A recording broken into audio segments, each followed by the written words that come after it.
Então, está gravando, né? Boa noite a todos novamente.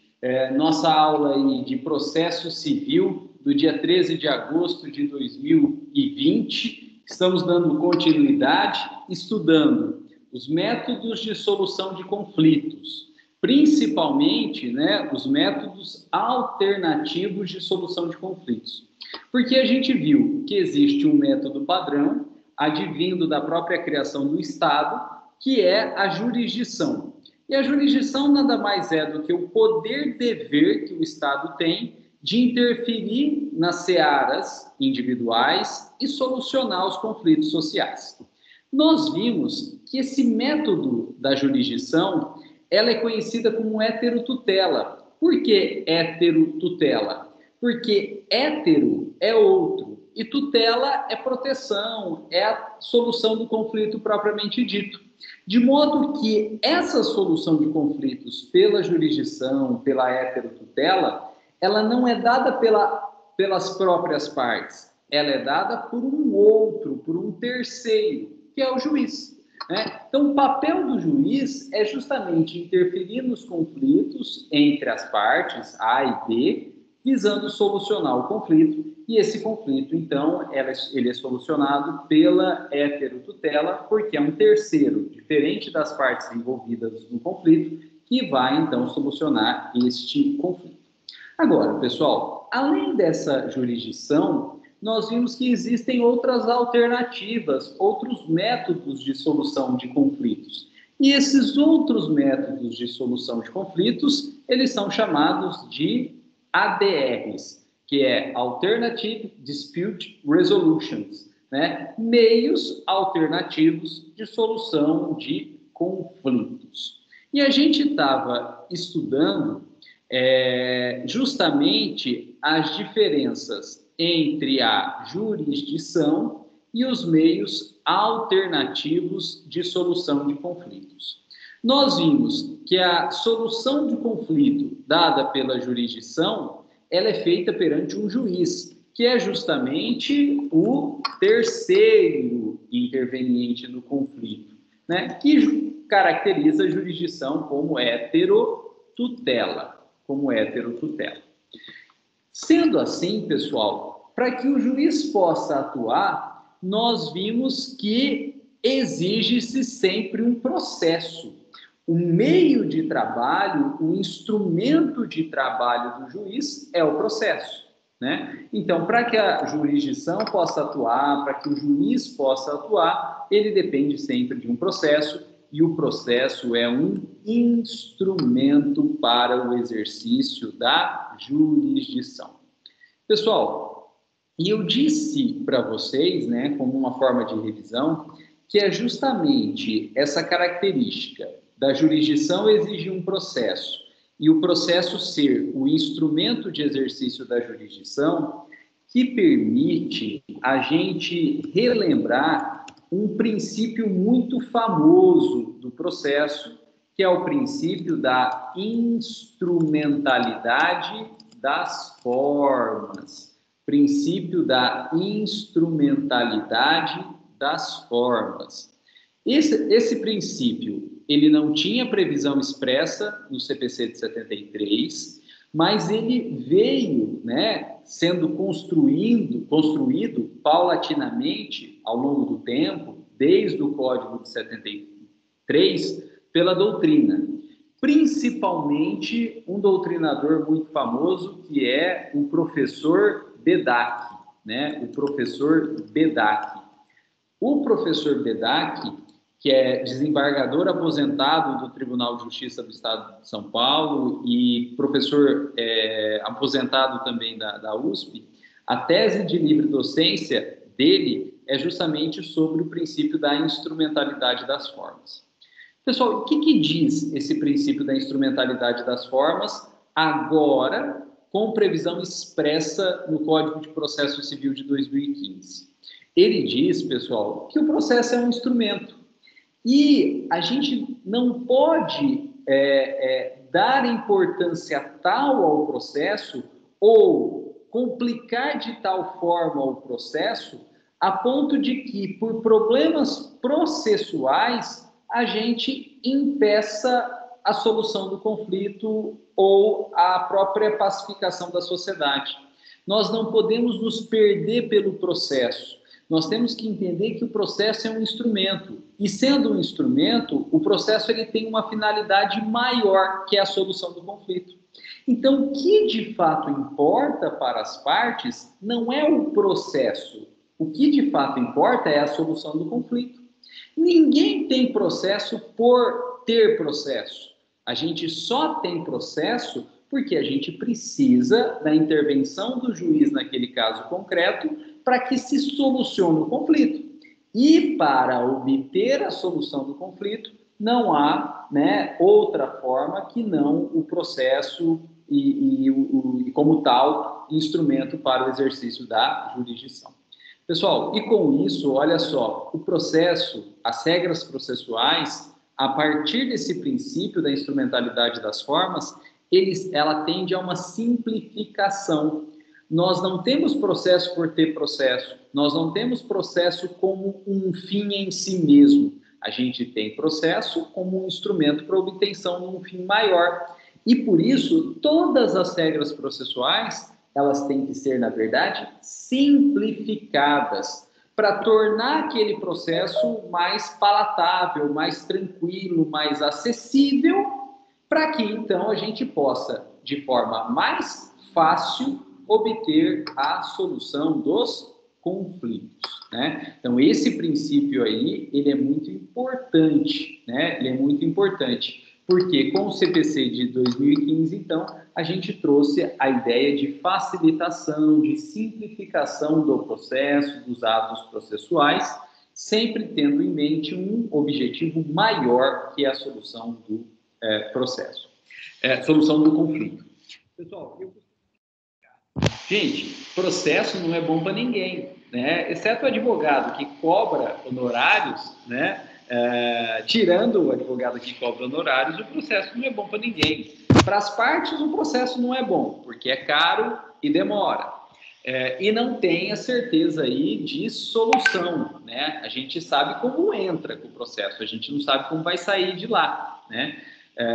Para os serventuários da justiça, é um processo a mais, é um trabalho a mais a ser exercido.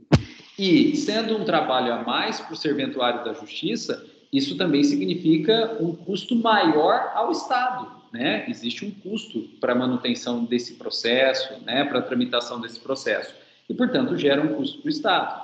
Então, o processo não é bom para ninguém, né? O processo não é bom para ninguém. É um mal necessário, né? Como dizia aí, né, a Thaisa, né? Homem é um mal necessário. O processo é um mal necessário também, né? O processo é um mal necessário. A gente não quer ter processo, a gente quer ter solução, mas para conseguir efetivar essa solução, a gente precisa fazer o quê? Do processo, e aí a gente vai ter todos os custos aí envolvidos dentro desse processo. Pessoal, então fica aí a lembrança, né, do princípio da instrumentalidade das formas. É uma das bandeiras aí do Código de Processo Civil de 2015. E para a gente finalizar esse ponto, pessoal, decorrência aí do princípio da instrumentalidade das formas, olha só que interessante. Se um ato processual, ele até tem uma forma, ele até tem uma receita de como ele deve ser feito, porém, ele não segue essa forma, ele não segue essa receita, mas atinge o seu objetivo, esse ato processual aí, ele vai ser mantido dentro do sistema. A gente não vai, termo técnico, anular um ato processual pelo simples fato dele não ter seguido a forma que a lei determina. Claro que a gente, como operador do direito, tanto os juízes como os promotores, os serventuários da justiça, os advogados, devem seguir a forma que a lei determina, receita para praticar aquele ato. Mas, mesmo não tendo seguido esse ato, se o ato em si atingiu o seu objetivo, não tem por que anular o ato. O ato ele vai ser válido sem problema nenhum aí, né? E o exemplo que eu costumo dar para ilustrar esse detalhe é o seguinte. Olha só, Vocês já viram que o processo ele é movido pelo autor contra o réu. O autor, então, propõe o processo, o juiz recebe esse processo e o juiz, então, vai fazer com que esse processo chegue a conhecimento do réu, né? Porque o processo é proposto contra o réu. E o ato formal pelo qual o juiz comunica a existência do processo ao réu é chamado de citação. É a citação.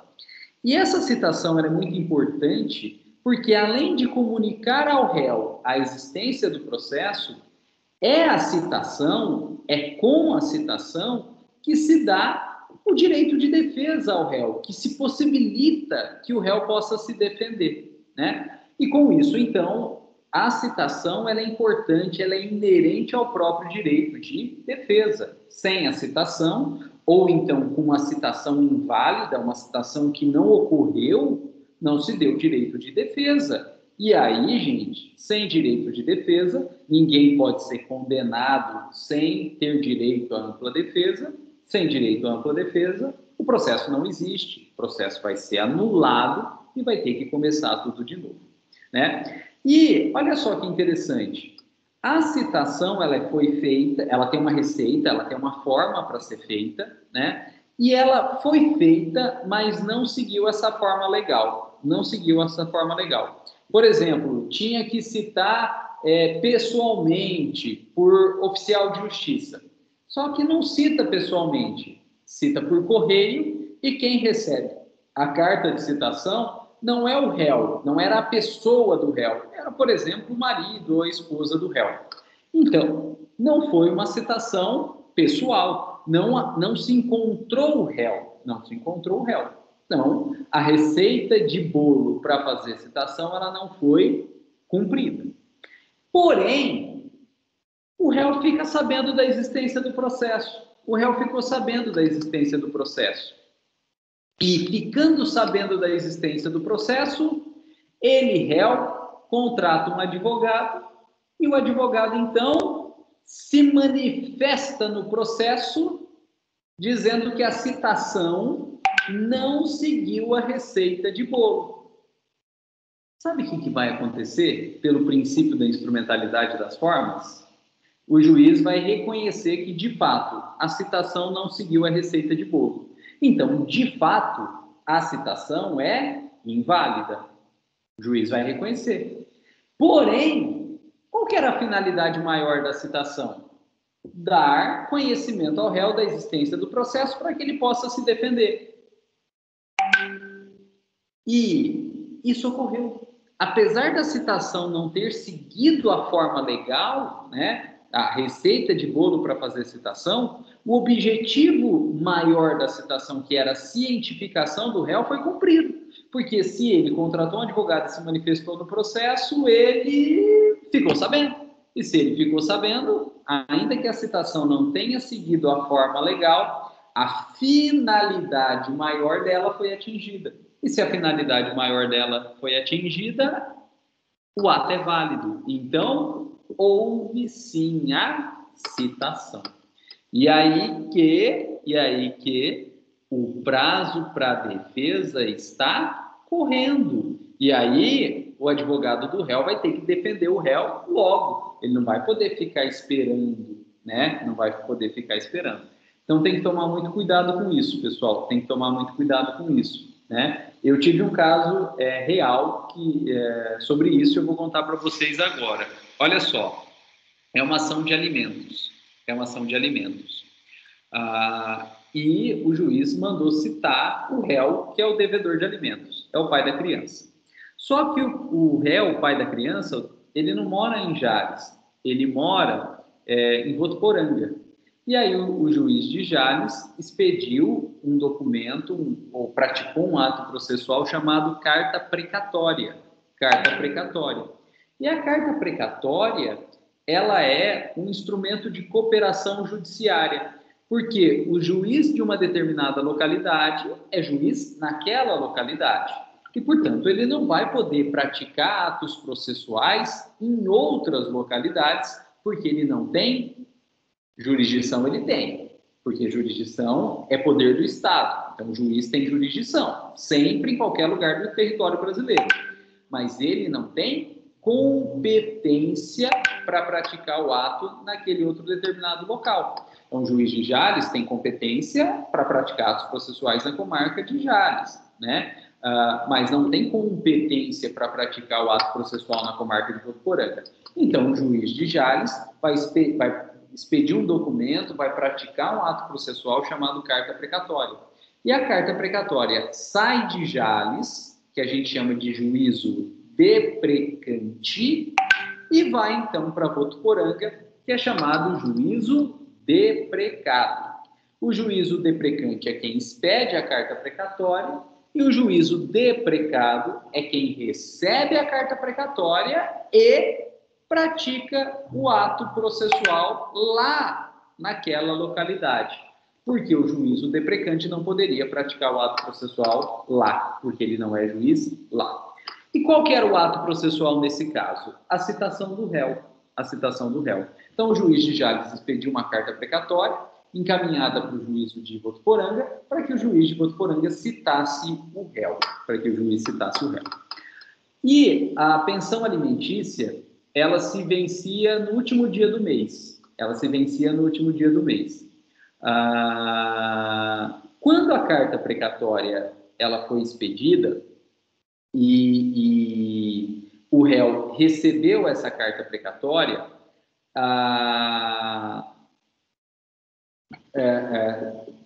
foi dentro de um mês, foi maio, né? Foi dentro de um mês, foi maio, né?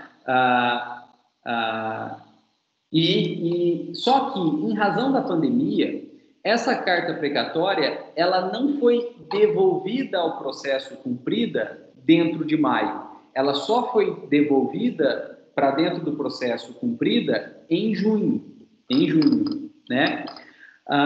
Porém, olha só, quando o réu recebeu essa carta precatória, ele ficou desesperado para saber o que estava acontecendo no processo. E como é um processo de alimentos, que envolve direito de família, ele tramita em segredo de justiça. E aí o advogado do réu não conseguia ter acesso aos autos.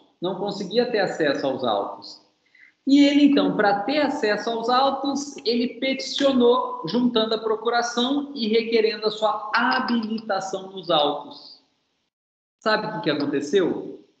Ele se deu por citado. Se ele tivesse recebido a carta precatória e ficado quieto, apesar de ele ter recebido em maio, a citação perfeita e acabada só se daria com a devolução da carta precatória ao processo, que se deu em junho.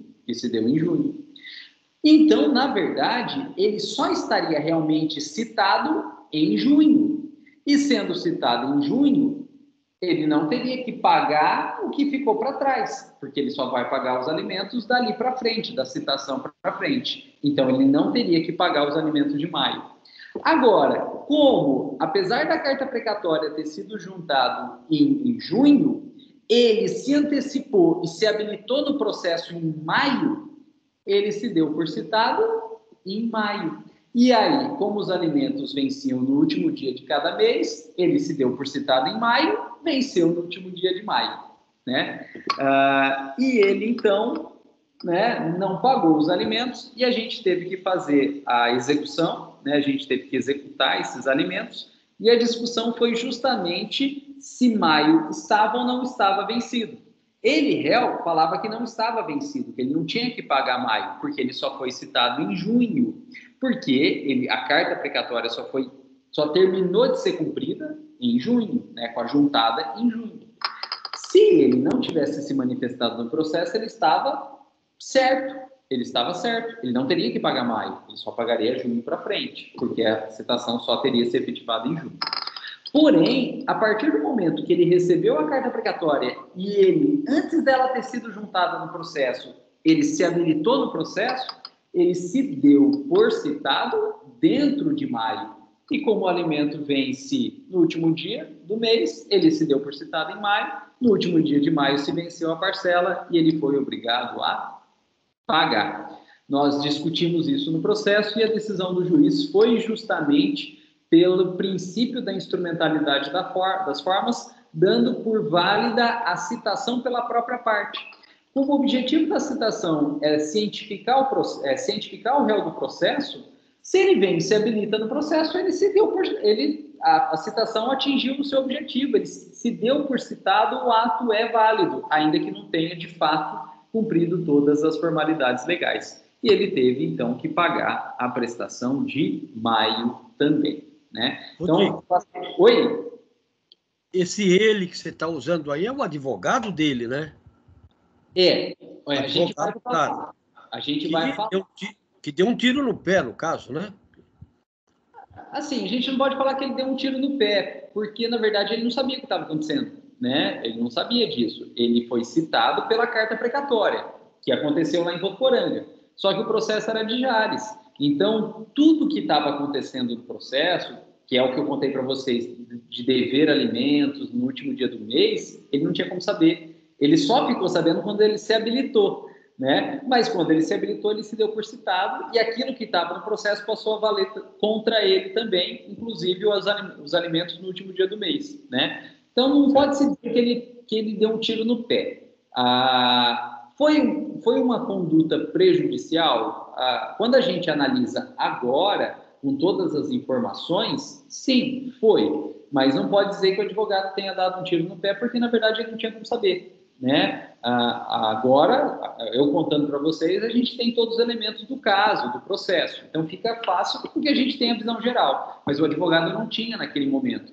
E o advogado até me ligou, né? Olha, doutor, eu sou advogado aqui de Votuporanga, o meu cliente recebeu uma citação aqui por uma carta precatória. O senhor não pode, para quebrar o galho aí, fazer uma cópia do processo e mandar para a gente? Aí eu falei, olha, é um processo de família, que envolve menor, e também tem segredo de justiça. Então, também, se o senhor não tiver procuração e eu enviar para o senhor, eu vou estar, né, quebrando o sigilo do processo, então também não posso fazer isso, né? O senhor advogado, o senhor me entende e tal. Daí esse migué. Por quê? Porque eu não queria mandar, porque se eu mandasse ele ia ficar sabendo. Eu queria que ele se habilitasse no processo para ter acesso, né? Para se dar por citado. E foi justamente o que aconteceu. Eu não agi de má fé porque, na verdade, eu não sou obrigado a mandar nada, né, para outra pessoa, ainda mais um processo em segredo de justiça. E até se eu fizer isso, eu estou descumprindo, né, um dever processual de sigilo, né? Então, também não agi de má fé, mas eu também não abri o jogo, né? Eu sabia da informação que se ele se desse por citado, ele teria que pagar o mês que ele estava dando por citado, né? Então, eu segurei essa informação em prol do meu cliente também, que é o menor. Né? Rodrigo?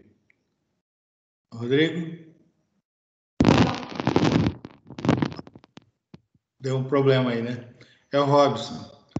Então, não se anula o processo por vício, né, da citação, né? No caso, assim, né? Anula. Se ele compareceu ou se defendeu, né? Aí sim. Então, a primeira frase, que da forma que você... Eu não esperei molhar o bico, né? Robson, não esperei você molhar o bico. A primeira frase que você falou tá errada, assim. Você falou assim, não se anula o processo por vício de citação. Anula sim, anula. E até vamos aprofundar o estudo.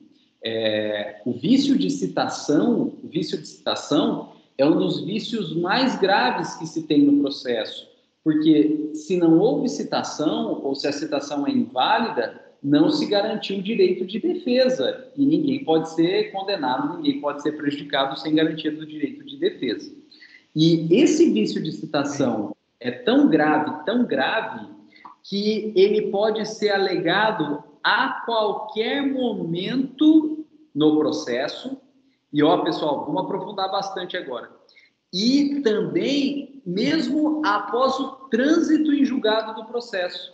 O vício de nulidade de citação, a nulidade de citação é tão grave, que ela pode ser alegado a qualquer momento dentro do processo e mesmo após o trânsito em julgado do processo. E aí é interessante, mais para frente, claro, né, a gente está aprofundando bastante agora, vocês vão estudar que existe um meio judicial de anular processo mesmo após o trânsito em julgado. Provavelmente, quem já trabalha na área, quem já teve algum processo aí, né, já deve ter ouvido falar. São as famosas ações rescisórias, né? A ação rescisória, ela é usada para anular um processo após o trânsito em julgado desse processo, né? E claro, se houve vício de citação, você pode anular o processo pelo vício de citação a qualquer momento dentro do processo e até depois do trânsito em julgado. Então, em tese, caberia a ação rescisória. Só que o buraco é mais embaixo. Por quê? A ação rescisória, ela tem um prazo legal para ser usada, que é 2 anos após o trânsito em julgado. A gente só pode usar a ação rescisória para anular o processo após o trânsito em julgado, com a ação rescisória, dentro de um período de 2 anos. Então, transitou em julgado, se tiver algum problema, a gente pode usar a ação rescisória em até 2 anos do trânsito em julgado para anular esse processo. Agora, no caso de vício de citação, não aplica esse prazo. Então, mesmo que tenha passado mais de 2 anos do trânsito em julgado, é possível anular um processo por vício de citação. Só que aí, se passou mais de 2 anos, não vai caber ação rescisória. A medida judicial cabível é a famosa querela nullitatis, né? Querela nullitatis. E a diferença da querela nullitatis para a ação rescisória é que a querela nullitatis, ela é específica para vício de citação. E 2, ela permite o ajuizamento da querela nullitatis e a nulidade do processo a qualquer tempo, mesmo após o trânsito em julgado e mesmo após o período de 2 anos da ação rescisória, né? Então, veja a importância da citação e o poder de um vício de citação. Ele pode anular o processo a qualquer tempo, né? E se passou mais de 2 anos do trânsito em julgado, também, bastando que se use aí a famosa querela nullitatis. Então, para eu finalizar essa pergunta do Robson, olha só, pessoal, o vício de citação anula tanto o processo, ele é tão forte, que ele é chamado de vício transrescisório, né? E por que vício transrescisório? Porque ele tem condição de anular um processo mesmo após o prazo de 2 anos da ação rescisória, né? Então, Robson, o vício de citação anula, sim, o processo, e é um vício transrescisório, porque ele pode anular o processo a qualquer momento, mesmo após os 2 anos de cabimento da ação rescisória através da querela nullitatis. Então, o vício de citação, ele anula-se o processo. Agora, ele não vai anular se, apesar de ter um vício na citação, que é a parte final que eu não esperei você molhar o bico, a citação, né, atingir a sua finalidade. Então, se realmente atingiu a finalidade, o réu ficou sabendo e o réu se manifestou no processo, a citação é válida, né? Ainda que ela não tenha cumprido as formalidades legais, ainda que ela tenha um vício, ainda que ela tenha um problema, se o réu compareceu ao processo, se o réu se manifestou no processo, ele se defendeu do processo, supriu a nulidade de citação. Que é o caso dos alimentos, né? Se o cara tivesse ficado quietinho, ele só pagaria junho. Como ele resolveu entrar no processo, ele se deu por citado, né? Ele não tinha sido citado ainda, né? Ou não tinha cumprido todo o procedimento de citação. Mas como ele compareceu no processo, ele se deu por citado em maio e aí teve que pagar a parcela de maio também, né? Então, é bem interessante esse detalhe, né? Famosa querela nullitatis. Pessoal, a querela nullitatis, ela é interessante. Ela não tem previsão expressa, né, na nossa legislação. A Querela Nulitatis é um instituto de direito romano, né? É um instituto de direito romano. Inclusive, a tese de mestrado do professor Geraldo foi sobre Querela Nulitatis, né? Ele apresentou aí na Universidade de Roma, La Sapienza, né? E estava na banca dele o imperador Caius Gracchus, né? Silvius, aí, né? É um instituto de direito romano, instituto de direito romano usado até hoje. Gozador, hein? Era La Sapienza, em Roma, aí. Então, é interessante, né? Interessante porque a gente vê o processo como um instituto moderno, né? Digital, né? Até, mas mesmo a ciência processual, que é uma ciência moderna dentro do direito, né? Recente dentro do direito, a gente usa o Instituto do Império Romano, né? E a Querela Nulitatis é um exemplo, né? Um exemplo. Então, o vício de citação é um vício muito forte, um vício transdecisório até, né? Mas, se atingiu a finalidade, não tem por que anular e o ato ele vai ser mantido no processo, né? Atingiu a finalidade, o ato vai ser válido, ele vai ser mantido no processo. Né? Então, pessoal, esse princípio é bem interessante aí, o princípio da instrumentalidade das formas. E pelo princípio da instrumentalidade das formas, se o ato atingiu a sua finalidade, a gente mantém esse ato no sistema, sem problema nenhum. Aí, né? Outro exemplo, né, de princípio da instrumentalidade das formas. Já vi várias vezes. Olha, a testemunha não foi citada. Desculpa. Citado é o réu, e é só o réu, pelo amor de Deus, hein, gente? Não façam a mesma besteira que eu fiz aqui. Citado é só o réu, né? A testemunha, ela não é citada, pelo amor de Deus, né? A testemunha, ela é intimada, ela é notificada, né? Então, não vamos usar o termo citação aí, né? Ela é intimada, ela é notificada. Não, a testemunha não foi intimada, não foi notificada. Só que ela foi na audiência, né? A parte ligou para ela e falou: vai ter uma audiência, você não vai para mim? Vou. A intimação nunca chegou para a testemunha, mas a parte sabia que é a data da audiência, sabia que ela ia ser ouvida, ligou para ela e falou: vai ter uma audiência, você não vai? Vou. A testemunha foi. Tem por que não ouvi-la, ou ela não é obrigada a prestar depoimento se ela está lá, apesar de não ter sido intimada?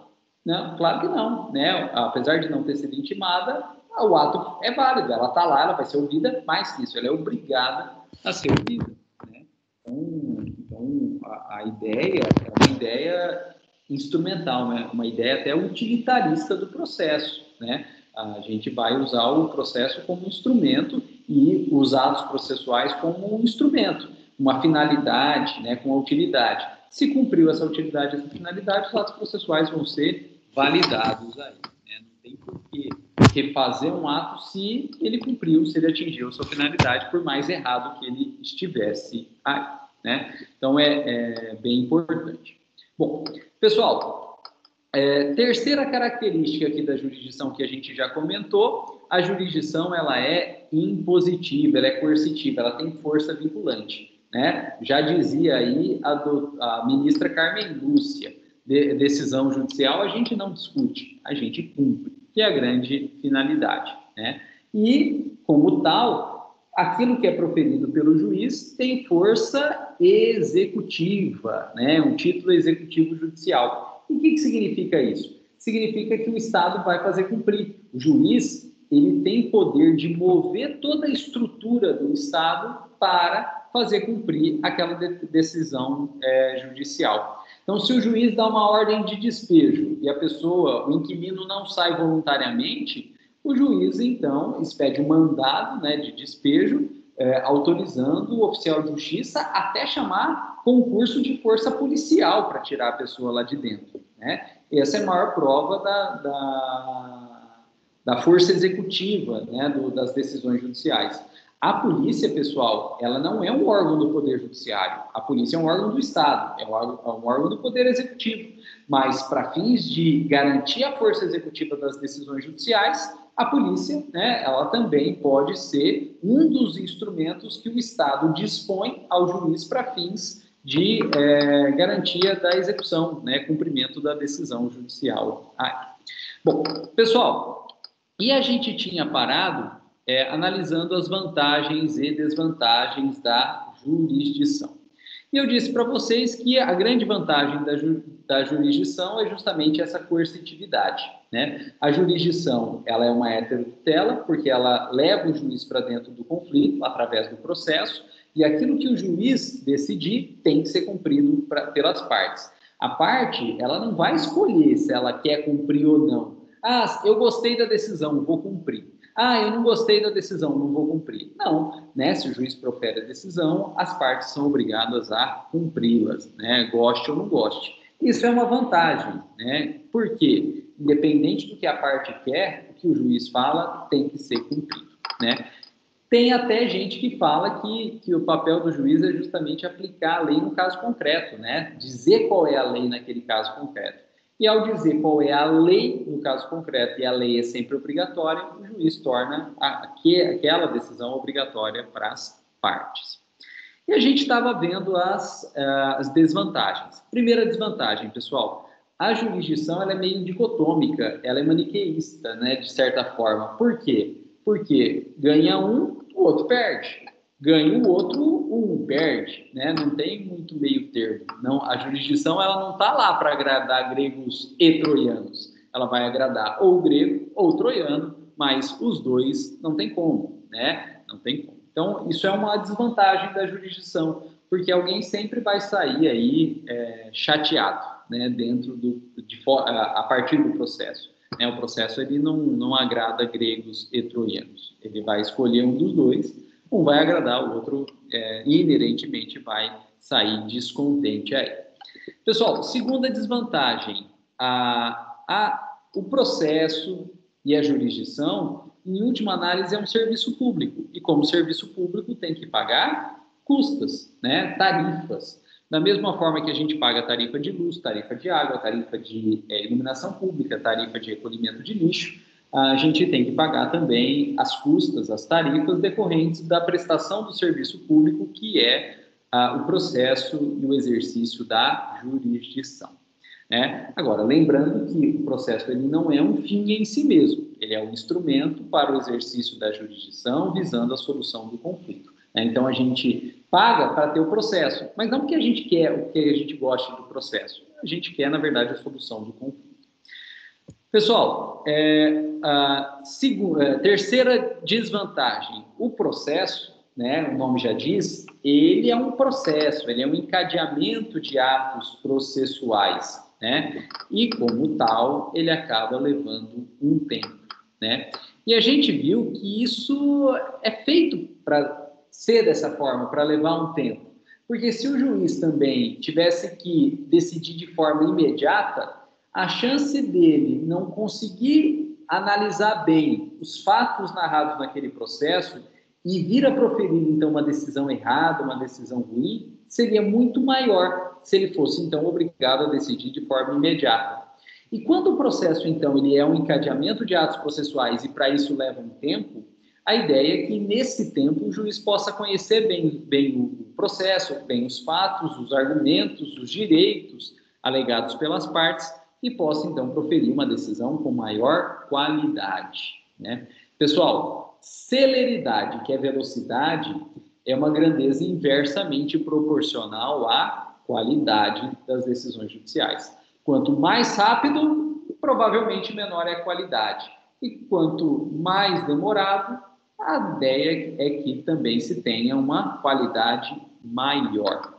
Agora, pessoal, não pode demorar muito, porque se demorar muito também, se a gente perder muito tempo com o processo, a gente vai estar dedicando toda a nossa atenção ao processo, ao instrumento. Mas a gente não quer um instrumento, a gente quer a solução do conflito. Então, se o processo demora muito, ele não vai atingir a sua finalidade também, que é a solução do conflito. Né? E quando eu falo sobre isso, eu sempre conto um caso, né? Que eu fui parte, né? O meu pai aí, ele entrou na justiça em 88, 89, em razão de uma diferença de 13º que o Estado não pagou, né? Ou pagou errado, não sei direito a causa de pedir propriamente dessa ação, porque foi de 88, 89, né? Nessa época aí, eu nem me entendia por gente, né? Eu sou de 88, né? Tô brincando, sou de 83, mas fato é que foi essa diferença de salário de 88 para 89, meu pai entrou com a ação. Esse processo tramitou numa das varas da Fazenda Pública de São Paulo.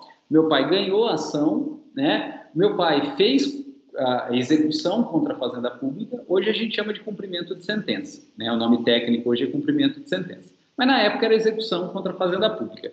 Fez execução contra a Fazenda Pública, ganhou, o juiz homologou o valor e mandou a Fazenda Pública pagar. Mas quem é da área pública aí, quem é servidor público, sabe que a Fazenda Pública, o Estado, ela não paga assim, né? Ela não deposita o dinheiro na conta. Ela paga através de uma sistemática especial que é dos precatórios, né? Que é dos precatórios. E quando o valor é mais baixo, da RPV, que é a requisição por pequeno valor. Então, o direito do meu pai receber e o valor que meu pai tinha direito de receber foi para precatório. Meu pai morreu em 99, eu e minha irmã nos tornamos maiores de idade, eu e minha irmã tivemos que nos habilitar no processo e há pouco tempo atrás é que finalmente então a gente veio a receber esse dinheiro, que não era nosso, né? Era do meu pai, de herança. E meu pai morreu antes de vir a receber. Então, claro, eu e minha irmã ficamos felizes, né? Nós gostamos aí, mas o detentor do direito, que era meu pai, não teve oportunidade de gozar em vida desse direito. Então, se um processo ele demora muito, gente, na prática, aquele conflito que não era meu e da minha irmã, né? Aquele conflito era do meu pai e o empregador dele, que era o Estado, né? Para o meu pai, né, não foi solucionado. Meu pai não viu solução desse conflito. Por quê? Não porque ele não tivesse direito, não porque ele não tivesse entrado na justiça, é porque o procedimento da justiça foi tão demorado que não deu tempo aí para que esse direito fosse de fato efetivado com meu pai. Então, é sempre uma faca de dois gumes. O processo ele deve demorar um tempo, mas ele também não pode demorar muito tempo a ponto de, quando sair a decisão ou a solução do conflito, já não sirva de mais nada, já não interesse mais, né? Pessoal, Oi? Aliás, se você me permite, Claro. nesse quesito aí, continua a mesma coisa com relação ao Estado. Só para vocês terem uma ideia, eu tenho 9 processos, 9 ações contra o Estado. Algumas já se transformaram em esse negócio que você falou aí, precatório, mas receber mesmo, niente. Para o advogado, vamos falar para o advogado. Para o advogado processar o Estado, ele tem as suas vantagens e as suas desvantagens, né? A vantagem é que o Estado vai pagar. Né? É diferente você processar uma pessoa física ou até uma pessoa jurídica que você não sabe se ela vai ter patrimônio para te pagar. Né? Então, processar outros que não o Estado, o advogado ainda ele tem essa incerteza de que se ele vai realmente ganhar e receber. Né? Ele pode nadar e morrer na praia. Com o Estado isso não acontece. O Estado paga. Se o Estado perder, né, o Estado paga. Agora, por outro lado, processar o Estado é ruim porque os procedimentos contra o Estado são diferentes, ou pelo menos mais complexos. Por quê? O Estado ele tem várias prerrogativas, né? Chama prerrogativas do Estado em juízo, ou prerrogativas da Fazenda Pública em juízo. E essas prerrogativas são vantagens que o Estado tem dentro do processo. E aí vocês podem falar, nossa, está errado. Mais ou menos, né? Por quê? A gente não pode esquecer que o Estado representa todos nós. O Estado é formado por uma parte de patrimônio que veio nosso, né, dos tributos que a gente paga. Então, na verdade, se o Estado vem a perder um processo, não é o Estado propriamente que está pagando ou perdendo, somos todos nós. E para diminuir o risco de o Estado vir a perder, ou pelo menos não perder de forma injusta, né, perder, mas perder de forma justa, né, o Estado tem algumas vantagens em juízo, ele tem algumas prerrogativas em juízo. Uma delas é o precatório, né, que é a forma de pagamento que o Estado tem aí. Né? E o segundo problema para nós advogados, quando a gente processa o Estado, é que além dessa facilidade que o Estado tem dentro do processo, o Estado não paga custas, né? O Estado não paga custas processuais. Por quê? Porque seria ele, Estado, tirando dinheiro do bolso direito dele e depositando o dinheiro no bolso esquerdo dele também, né? Ele tira dinheiro de um bolso e põe na mesma calça, na mesma pessoa, em outro bolso. O dinheiro tem como devedor e credor a mesma pessoa, né? Então, o Estado ele não vai pagar as custas processuais. E se ele não paga as custas processuais, o Estado pratica todos os atos processuais possíveis. Ele não está pagando nada, né? E aí que vem aquela expressão que o Estado recorre de tudo. E recorre mesmo, porque ele não está pagando nada, né? E os servidores, são os procuradores, já recebem fixo por mês, então eles recorrem de tudo. E isso acaba, então, postergando bastante o processo, né? Acaba demorando bastante. Então, nós advogados que processamos o Estado, nós vamos ter a certeza que se nós viermos a ganhar, a gente vai receber, porém, né, a gente não sabe quando nem como e sabe que vai ter muito trabalho para realmente vir a ganhar e vir a receber. São processos, né, extremamente trabalhosos, o processo contra o Estado, né, processos bastante trabalhosos. Então, tem esse detalhe, né? E é feito dessa forma mesmo para que haja uma garantia de justiça das decisões, né? Uma qualidade das decisões, principalmente contra o Estado, né? Porque o Estado perdendo não é só o Estado, somos todos nós, né? Então, o precatório aí faz parte para quem tem processos contra Estado, né? E não tem outro jeito, tem que aguardar mesmo. Bom, pessoal... E para a gente finalizar, né, o processo, como ele é um instrumento do juiz, e juiz é servidor público, a regra, então, é que os processos sejam públicos também. E a gente finalizou a aula passada justamente falando nas exceções, né, casos, então, que o processo não é público, casos, então, que se decreta segredo de justiça. E eu comentei aí quais são os casos, né? Primeiro, casos que envolvam direito de família, porque o que acontece na seara familiar, dentro da família, só diz respeito à própria família, né? Então, os processos de direito de família são sigilosos, são segredos de justiça. Segundo, sigilo, são a garantia de sigilos constitucionais, né? Então, sigilo bancário, sigilo tributário, sigilo telefônico, sigilo telemático, né? Sigilos aí de correspondência. Toda vez que tiver um documento que tem esse conteúdo tributário, telefônico, telemático, né, que é de dados, e-mail, fax, mensagem, WhatsApp, né, e correspondência, aquele processo, então, ele vai ter o seu segredo de justiça decretado.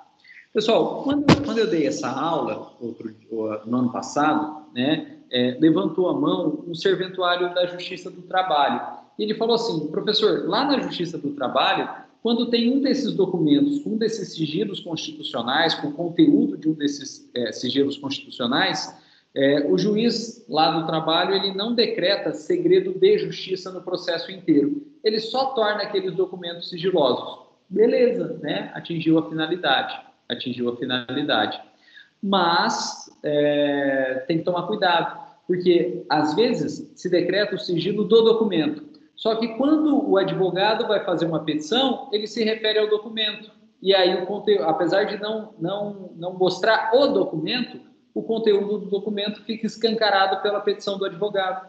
Ou então, o juiz, quando ele vai proferir uma sentença, ele se refere àquele documento. E o documento é sigiloso, mas a sentença é pública, né? E aí, então, ao ler a sentença, a gente acaba descobrindo o que está naquele documento. Então, tem que tomar cuidado. Essa é a resposta que eu dei para esse aluno do serventuário da Justiça do Trabalho.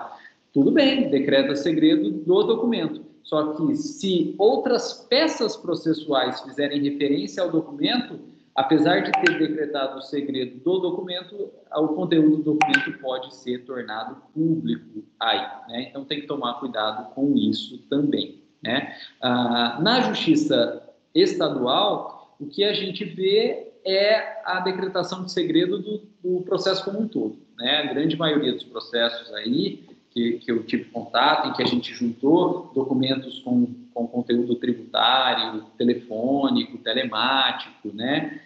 Correspondência, eu acho que eu nunca juntei no processo, mas se eu tivesse juntado, acredito que a Justiça Estadual decretaria esse segredo de justiça do processo inteiro.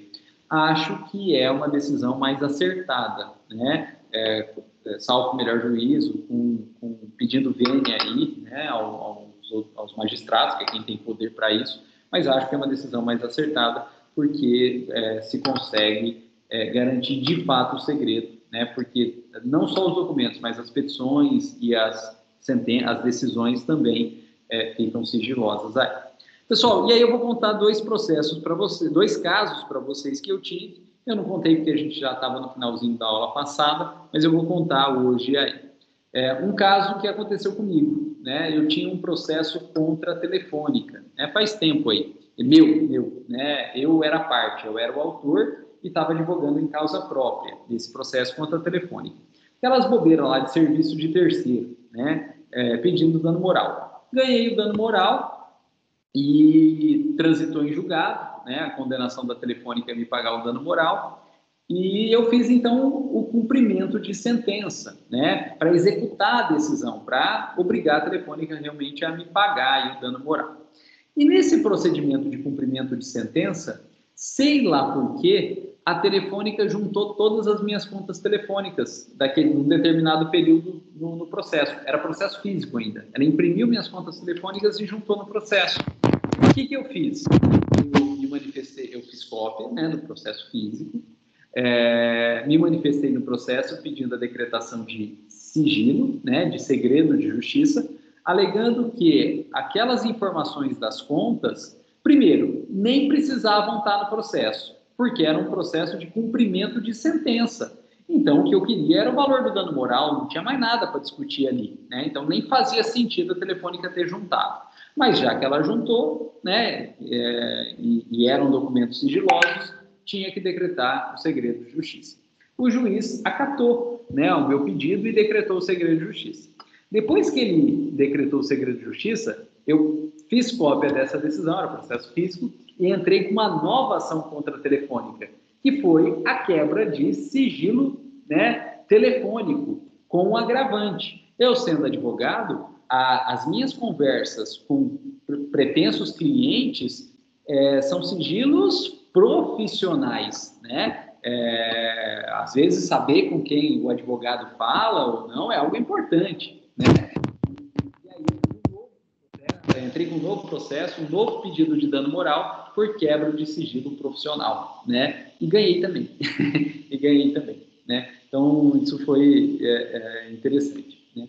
E um segundo caso que eu queria comentar com vocês, né? Eu não fui advogado desse caso, eu fiquei sabendo disso muito tempo depois, mas é verídico também, né? A pessoa, ela entrou com uma ação para mudança de nome e gênero, né? Para mudança de nome e gênero, né? Era o João, né? Nome fictício. Ele entrou com uma ação, então, para ser ela, para ser a Maria, né? E com isso, então, teve que ter, ela ganhou a ação, né? Ela ganhou a ação e teve que ter, então, um mandado judicial para o cartório de registro civil, então, tarjar João, né? E colocar Maria no assento de nascimento. Isso foi feito. E, obviamente, pessoal, esse processo tramitou em segredo de justiça. Porque são direitos da personalidade que envolvem relações até familiares. Isso não diz respeito a mais ninguém, só diz respeito à própria pessoa. Só que, quando o juiz proferiu a sentença, no finalzinho da sentença, ele teve que escrever o nome da pessoa de João para Maria. E aí, João completo e Maria completo. Porque o juiz tinha que mandar o cartório tirar João completo e colocar Maria completa. Na hora que o juiz escreveu os nomes completos, ele tinha que fazer isso para o cartório saber o que era para inscrever, né, no assento de nascimento, aquele segredo de justiça foi para os quiabos.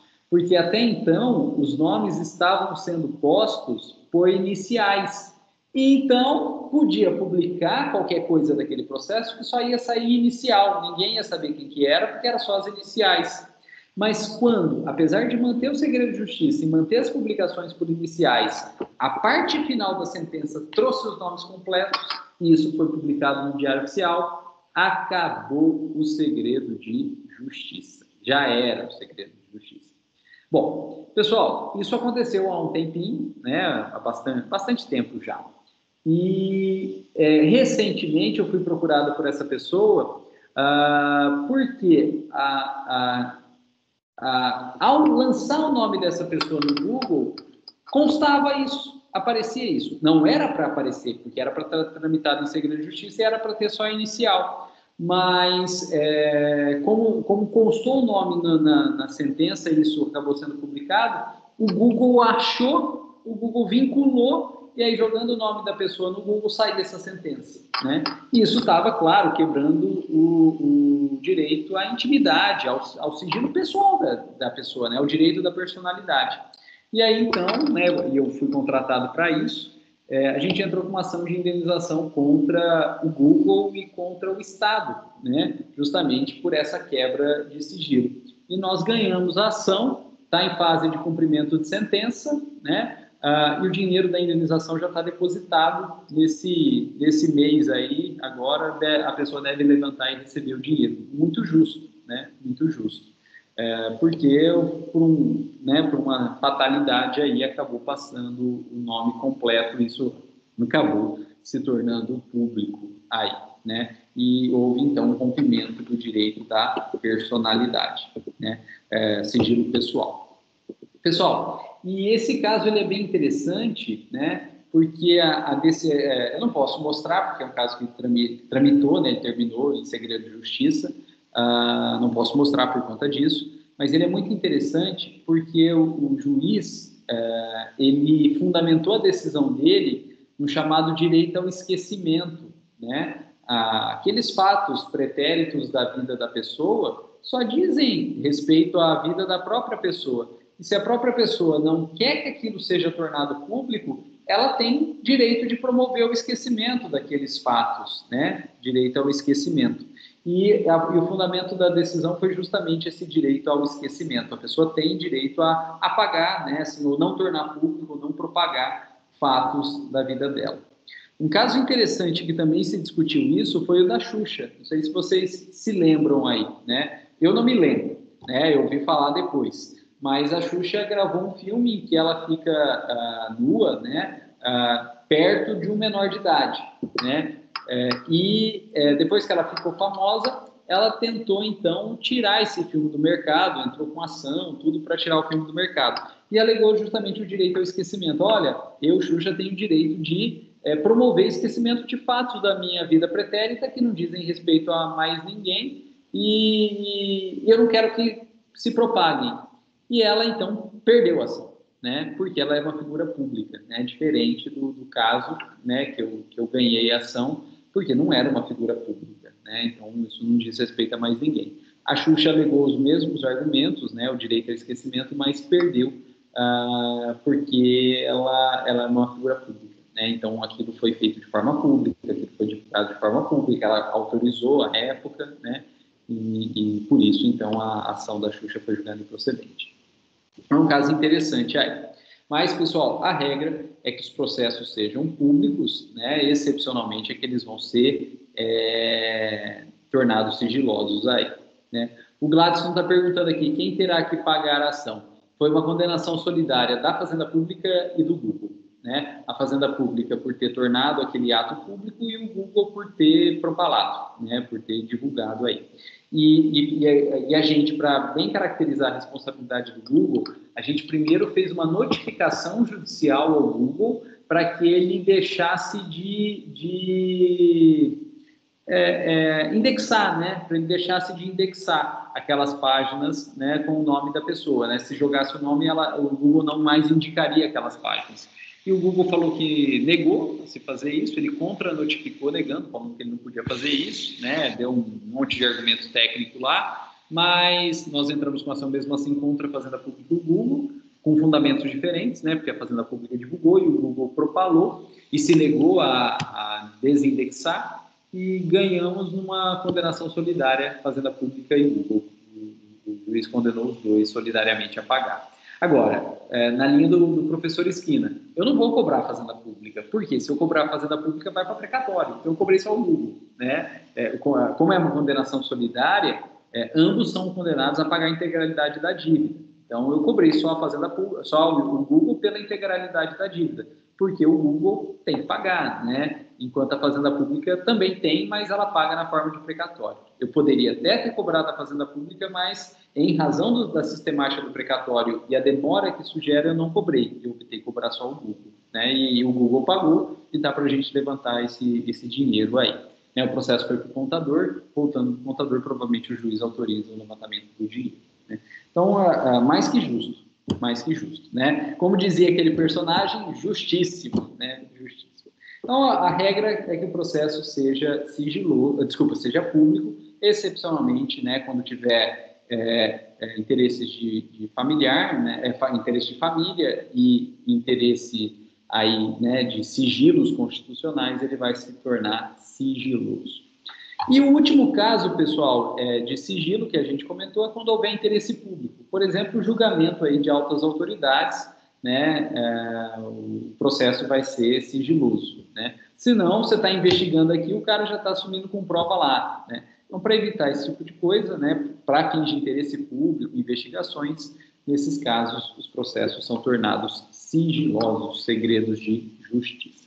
Bom, pessoal, e esse era o ponto que a gente tinha parado na aula passada. Agora, e aproveitando para relembrar mais coisas aí, né, como o princípio da instrumentalidade das formas, né, que é bem interessante, bem importante. E agora a gente volta, então, para os nossos meios alternativos de solução de conflitos. Pessoal, olha só, os meios alternativos, eles são chamados de alternativos porque eles funcionam como uma alternativa, como uma outra opção. As partes em conflito, elas podem optar em levar esse conflito ao Poder Judiciário, e quem então vai solucionar o conflito é o juiz, através da jurisdição e do processo. Ou então, as partes, se não quiserem a jurisdição, elas podem então optar por outros meios, que são então meios alternativos à jurisdição. São outras formas então de solucionar os conflitos. E aí a gente estava estudando, então, esses meios alternativos. Pessoal, primeira coisa, os meios alternativos, eles não são feitos pelo juiz, né? Por quê? Porque o juiz está acostumado a decidir. O juiz, ele caneta. E a ideia do meio alternativo é que as próprias partes entabulem a solução do conflito, negociem e resolvam o conflito. E o juiz não tem paciência para isso, né? Pedindo vênia aí aos juízes, o juiz ele não tem paciência para isso, né? Ele não foi, digamos assim, instruído para isso, preparado para isso. Ele foi, ao contrário, preparado para decidir. Então, o meio alternativo, né, uma ideia é que as partes negociem e atinjam um resultado, recomenda-se que não seja realizados por um juiz ou perante um juiz. Mas pode, sem problema nenhum, né? Quantos acordos eu já vi saírem perante juiz e muitos deles por conta do juiz, né? Por conta do juiz. Eu tive um caso uma vez, né?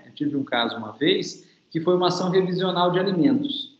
O pai entrou com uma ação revisional, né? Para modificar o valor dos alimentos contra o filho, né? E era uma situação muito complicada. E esse processo tramitou perante um juiz, né, aqui de Jales, que já aposentou, e esse juiz, então, ele fez o seguinte, a audiência estava um pouco conturbada, inclusive por conta dos advogados, e um deles era eu, ele pegou e colocou as partes sem os advogados no gabinete. Então, as partes foram sozinhas, pais e filho, né, pai e filho, conversar no gabinete do juiz, e os advogados e todo o tumulto ficou na sala de audiência, né? E com isso, o pai e o filho se aproximaram e eles mesmos chegaram a um acordo, né? Então, foi interessante porque talvez se o juiz não tivesse intervido e separado, né, os advogados das partes, talvez não teria saído esse acordo. E também, eu tive um caso uma vez que esse mesmo juiz separou as próprias partes. Então, pôs a parte e seu advogado no gabinete e ficou a outra parte e seu advogado na sala de audiência. E o juiz ficou fazendo meio de campo. Ele viu que se as duas partes estivessem próximas uma das outras, né, de frente uma para a outra, os ânimos se exaltariam que elas não conseguiriam chegar num acordo. E aí o juiz teve essa sacada, então vamos separar. Ele deixou parte e advogado no gabinete, parte e advogado na sala de audiência, ele fez o meio de campo e conseguiu selar um acordo aí, né? Então, o que eu falei para vocês do não ser recomendado que o juiz o faça, é o que a doutrina fala, mas nada impede que o juiz faça, né, e consiga celebrar esse acordo, né?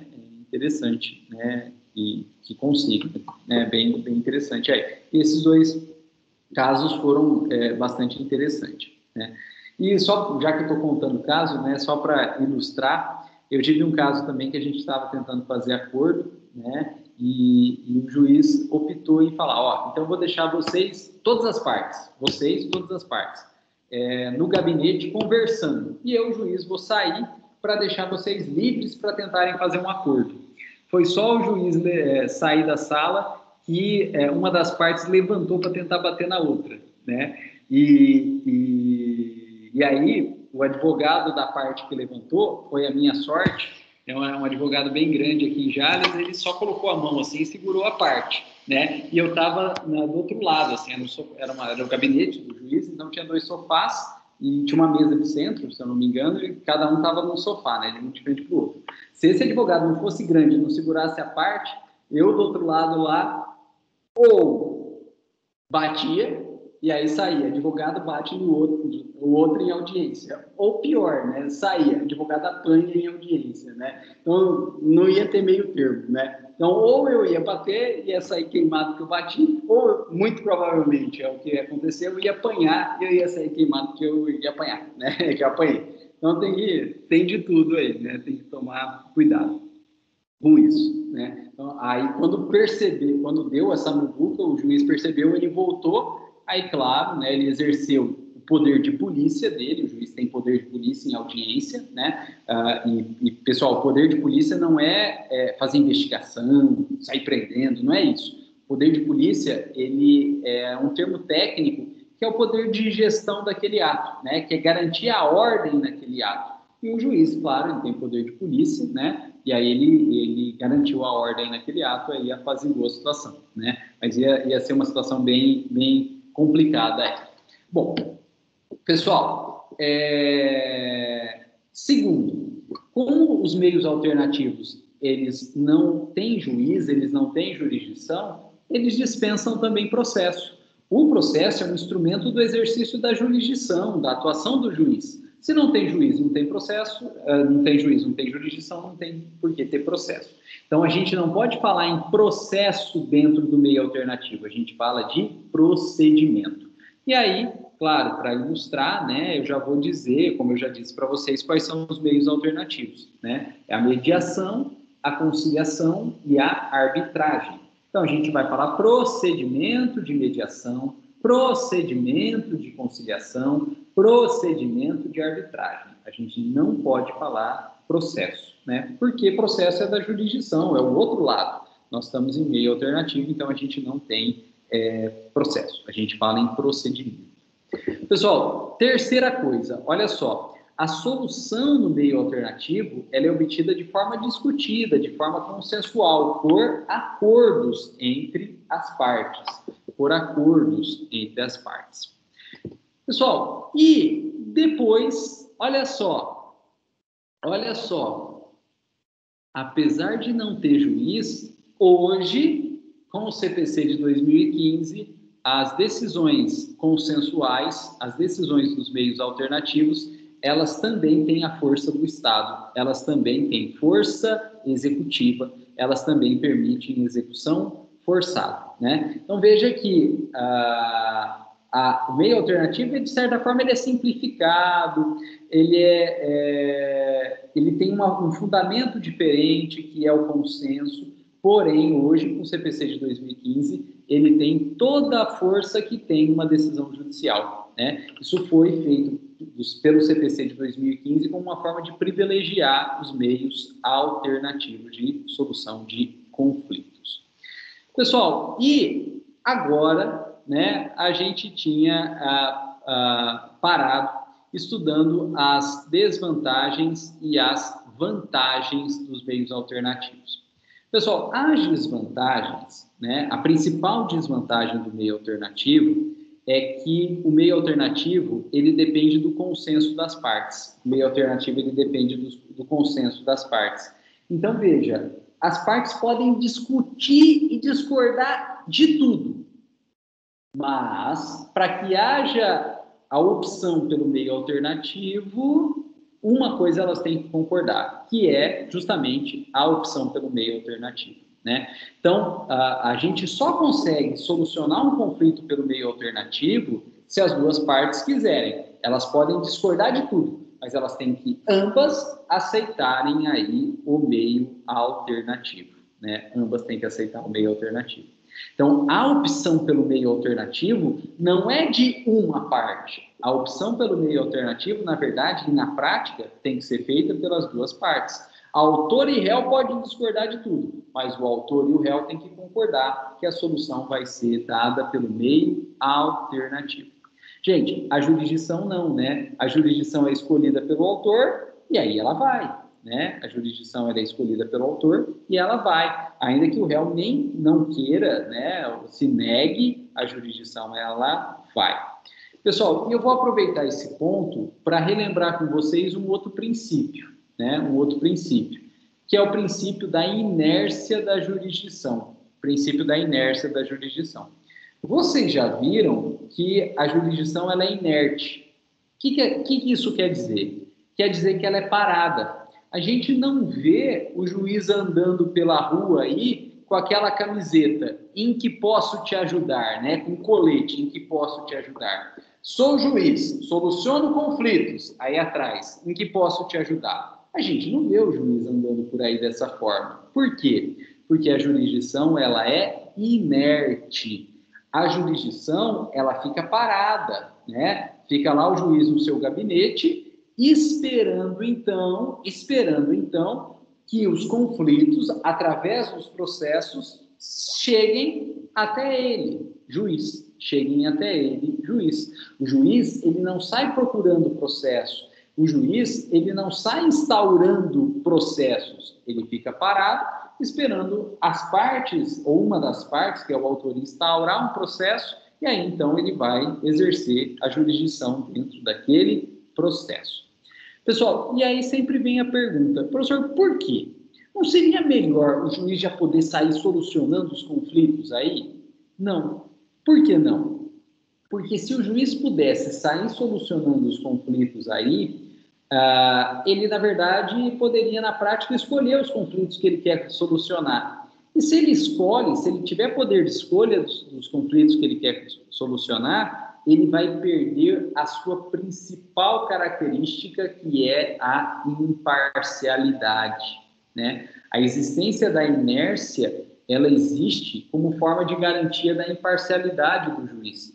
Porque se o juiz pudesse sair solucionando o conflito que ele quisesse, na prática ele estaria escolhendo o conflito, por exemplo, de um amigo para ajudar esse amigo, ou então de um inimigo para prejudicar esse inimigo. E como tal, seja ajudando amigo, seja prejudicando inimigo, o juiz perderia a sua imparcialidade.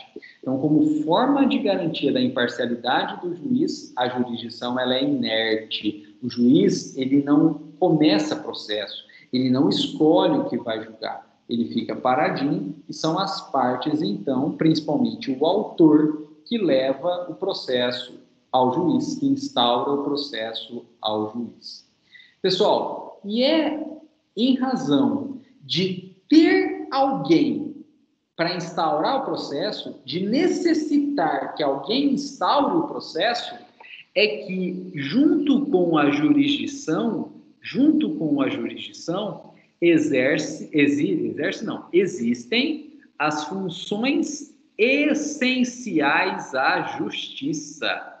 Junto com a jurisdição, existe a função, né, as funções, né, de funções essenciais à justiça. Por quê? Porque a jurisdição ela não atua sozinha, porque ela é inerte.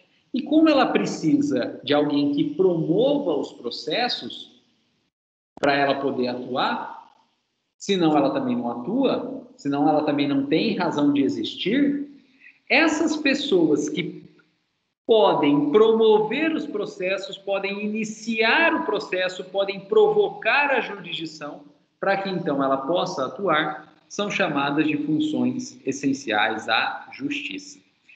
E todo mundo já deve ter visto adesivinho, advogado, função essencial à justiça, né? E aí todo mundo acha que é uma jogada de marketing. E é. Só que é uma jogada de marketing com base na Constituição. Porque é a Constituição que fala que a advocacia é uma função essencial à justiça.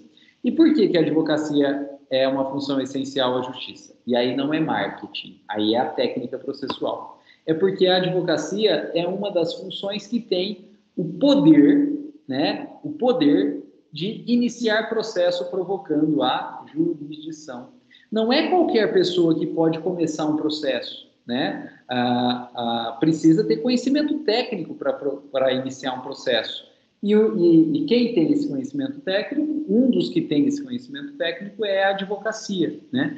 E com isso, então, a advocacia é uma função essencial à justiça, porque se a advocacia não agir iniciando o processo, o juiz também não vai poder fazer nada, a jurisdição não pode atuar. Então, a advocacia, ao iniciar o processo, ela permite a atuação da jurisdição, então ela é uma função essencial à justiça.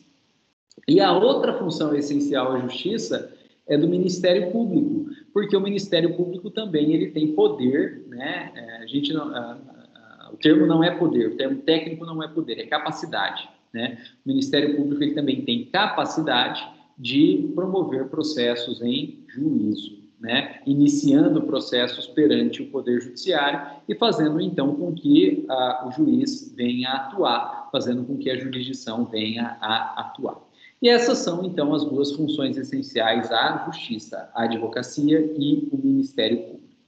E agora a gente vai dar nome. Não é poder, é capacidade. É a capacidade de propor ações, é a capacidade de postular ações. E, então, é a famosa capacidade postulatória. A advocacia, então, ela tem a sua capacidade postulatória. O Ministério Público ele tem também a sua capacidade postulatória. Pessoal, eu cheguei a esse termo, né, para responder a pergunta do professor Esquina. O professor Esquina falou assim, olha, Rodrigo, quando você fala ele, quem que é ele? Depende da ótica que a gente vai estar analisando, né? Se a ótica que a gente está analisando é do direito, o ele é a parte, né? É a parte.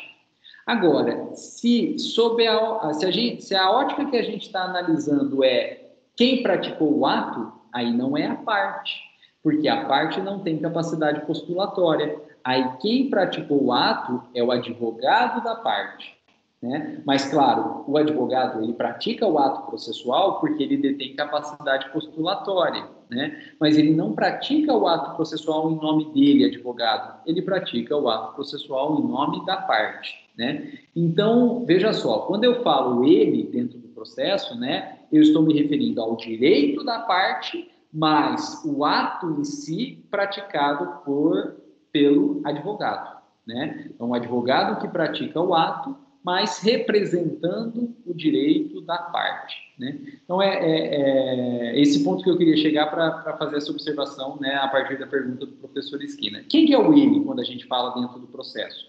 O ele é o direito da parte representado por advogado, né? A parte tem direito, mas ela não pode estar sozinha em juízo porque ela não tem conhecimento técnico, ela não tem capacidade postulatória. E, então, ela vai ser representada, né, e o ato propriamente dito vai ser praticado porque por quem tem capacidade postulatória, que é o advogado, mas através de uma representação. É como se fosse a parte, mas não é porque ela não pode, né? Mas é como se fosse a parte, é o advogado representando a parte, porque ele tem capacidade postulatória, ele tem conhecimento técnico. Pessoal, e o Gladstone colocou o nome, né, em latim, que é o ius postulante, né? Ius postulante. Bom, pessoal, então fica aí também essa observação aí do princípio da inércia. Agora, pessoal, veja só, e é esse o motivo para a gente fechar a jurisdição. A jurisdição ela é inerte, ela não vai agir sozinha, ela vai ser provocada pelo autor que contrata um advogado ou tem representação pelo Ministério Público e tem capacidade postulatória, e o advogado, então, o Ministério Público, representando a parte, vai promover o processo e vai, então, iniciar esse processo, né? Movimentando, então, a engrenagem do Poder Judiciário e fazendo com que a jurisdição passe a atuar naquele caso concreto. Agora, veja só, pessoal, a inércia da jurisdição, ela se refere apenas ao início.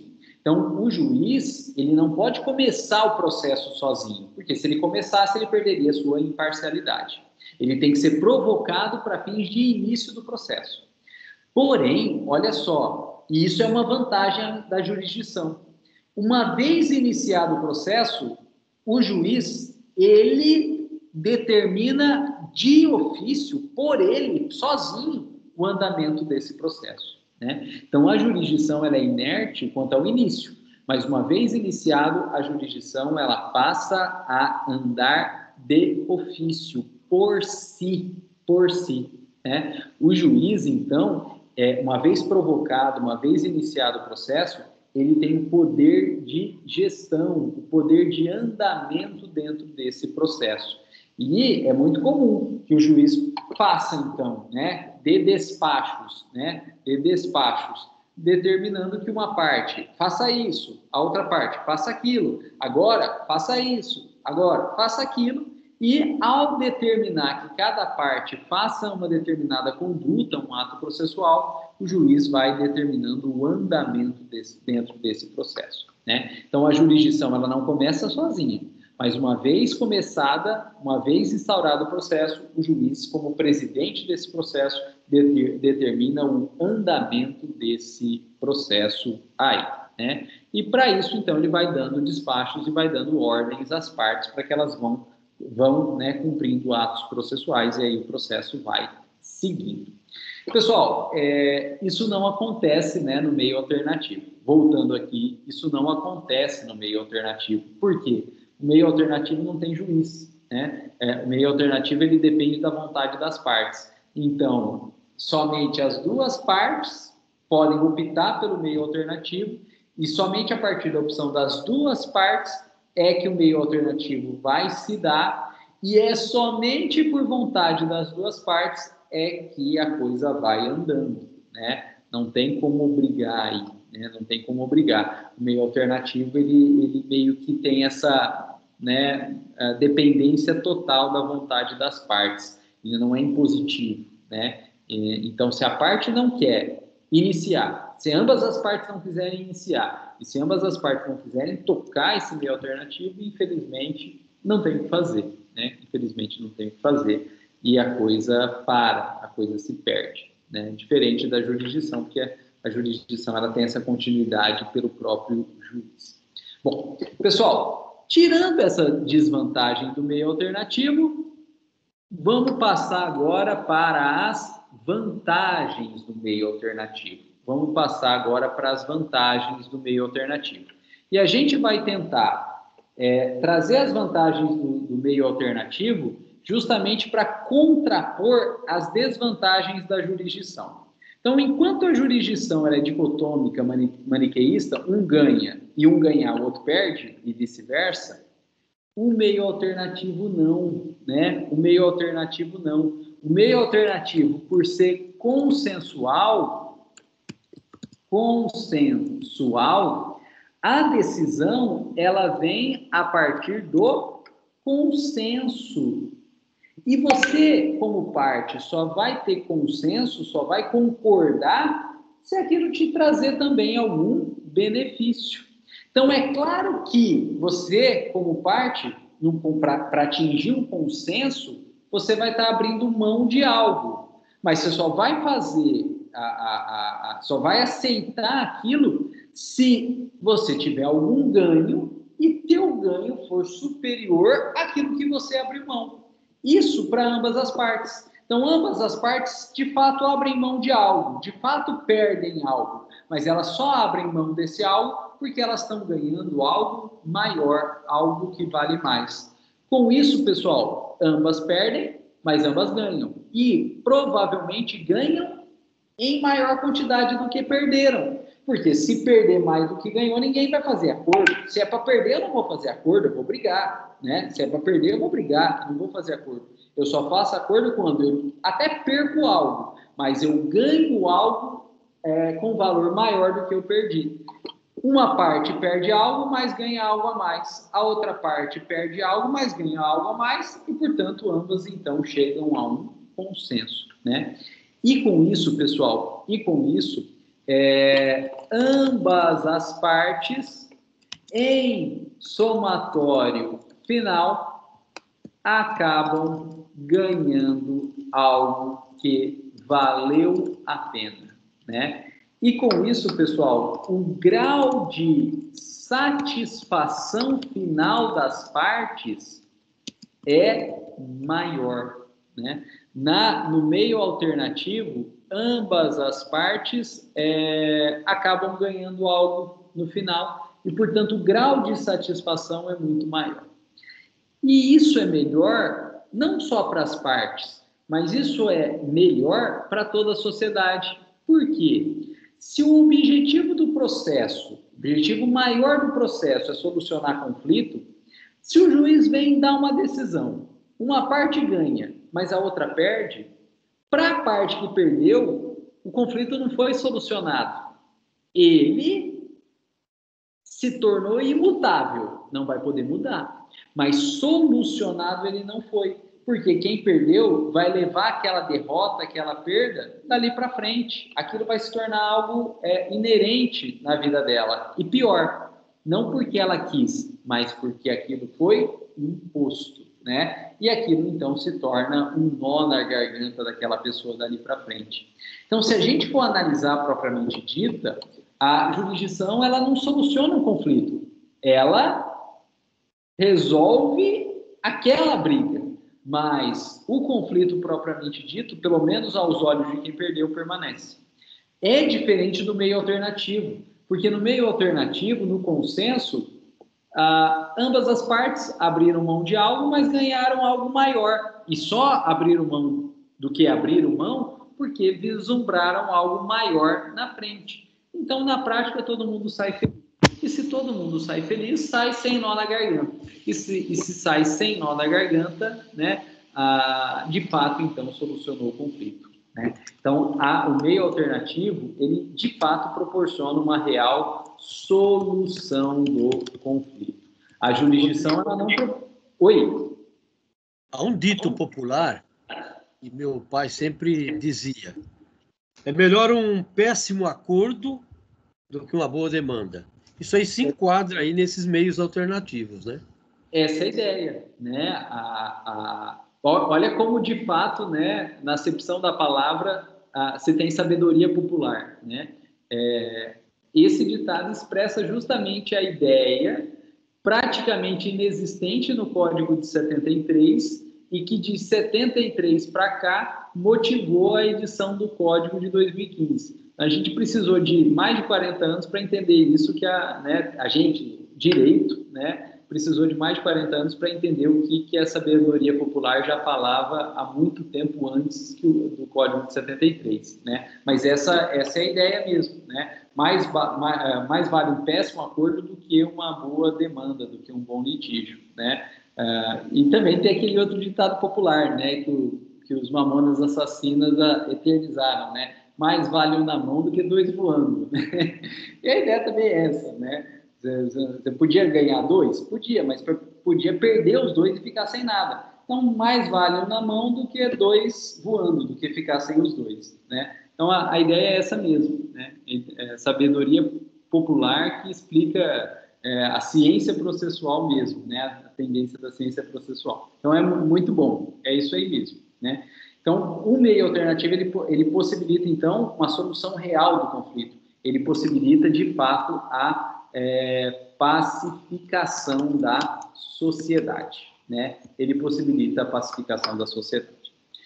Pessoal, segunda vantagem dos meios alternativos. Olha só, como o meio alternativo não tem custas e como o meio alternativo não é uma solução pela jurisdição, pelo Estado, desculpa, falei besteira, né? Como o meio alternativo não tem processo, como o meio alternativo não é uma solução pelo Estado, e sim pelas próprias partes, em regra aqui não há pagamento de custas processuais, né? Não há pagamento de custas processuais. No meio alternativo não tem processo, não tem jurisdição, não tem juiz, então não tem também custas processuais. Pessoal, e esse é uma das vantagens do Sejusc, né? O Sejusc, ele é um órgão vinculado ao Poder Judiciário, mas ele não é um órgão jurisdicional, porque a ideia do Sejusc é trabalhar com os meios alternativos, principalmente aí a mediação e a conciliação. A mediação e a conciliação. Então, em regra, não se tem custas processuais aí no Sejusc. Agora, claro, se as partes tiverem condições de pagar, né, os honorários do mediador, os honorários do conciliador vão ser pagos pelas partes, né? Mas se as partes não tiverem condições de pagar, né, não vai ter custas também. A ideia é obtenção de uma solução de forma também mais barata e, na verdade, mais acessível para todos, pelas próprias partes, né? Então, a conciliação, a meio alternativa, a mediação e conciliação, em regra, não tem custas. Agora, pessoal, meio alternativo não é só mediação e conciliação. Meio alternativo, ele também abarca a famosa arbitragem, né? Elisa, vamos só terminar a ideia para não ter que voltar aqui, né? Para não ter que voltar aqui. E na verdade, eu estou relembrando a aula passada, porque essa aula não foi gravada, a gente não conseguia gravar, né? Então, estou aproveitando agora para gravar e deixar gravado para quem não teve acesso à aula passada, né, não ficar prejudicado também. E a gente está indo além do que a gente havia comentado na aula passada, estamos comentando outros pontos da matéria TGP, né, para relembrar, mas só vamos matar isso aqui para não ter que voltar. Então, olha lá, pessoal, o meio alternativo não é só mediação, não é só conciliação. O meio alternativo é também a arbitragem. Agora, toma cuidado, pessoal. A arbitragem tem custas, né? A arbitragem, ela tem custas, né? E por que ela tem custas? Vou até colocar em maiúsculo aqui, porque é a grande diferença da arbitragem dos demais meios alternativos. Olha só, a arbitragem, ela é privada. Ela é privada. E o que significa que ela é privada? As próprias partes, contratam um árbitro e pagam os honorários do árbitro, né? Então, veja só, pessoal, a arbitragem, ela tem custas, né? A arbitragem, ela tem custas. Porém, né, porque ela é privada e ela é paga pelas próprias partes aí. E aí vocês vão me questionar com razão. Nossa, professor, mas você falou que a desvantagem da jurisdição é que ela tinha custas, então ela podia sair bem cara. E agora você está me falando aí que a arbitragem é um meio alternativo e tem custas também, e tem que pagar o árbitro? Sim. E aí, vocês vão me perguntar, mas ela vai sair cara também. E eu vou responder, vai sair cara? Vai. Então, qual que é a vantagem? Pessoal, a vantagem é o seguinte, a arbitragem, ela não nasceu para processo pequeno, A arbitragem, ela não nasceu para processo pequeno. Para processo pequeno, se a gente fosse pensar em pagar um árbitro, isso seria caríssimo e inviabilizaria a atuação do árbitro em processo pequeno.